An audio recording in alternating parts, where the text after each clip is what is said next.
Now, as spring sports kick into high gear, there are things your family can be doing to help prevent sprains or injuries. And joining us now is Dr. Allison Crapo, a sports medicine surgeon with Connecticut Children's Medical Center. Dr. Crapo, thank you so much for being with us.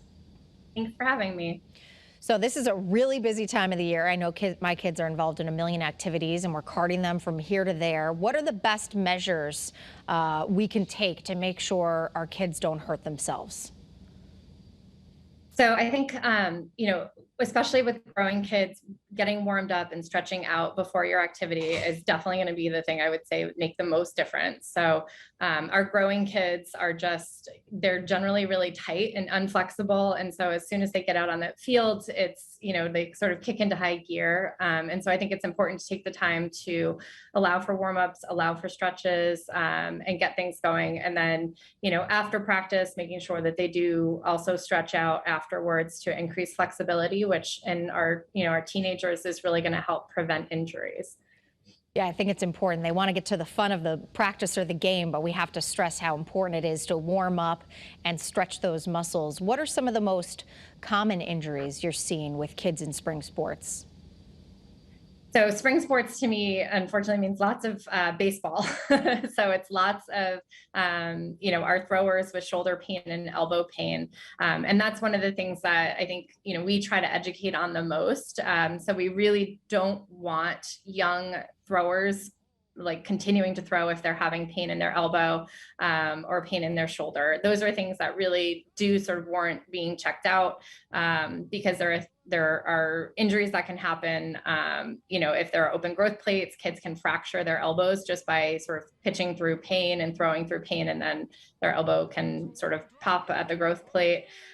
So there's lots of those types of injuries. And so I think we like to get those kids in sooner rather than later so we can see what's going on. Many times it's just checking, their range of motion and their mechanics and some strengthening that can correct some of the problems that we're seeing. So that definitely, and then, with some of our other spring sports, ankle sprains, getting back out on the fields, especially if they're wet. We worry about ankle injuries, and then we're always worried about ACL injuries in our teens.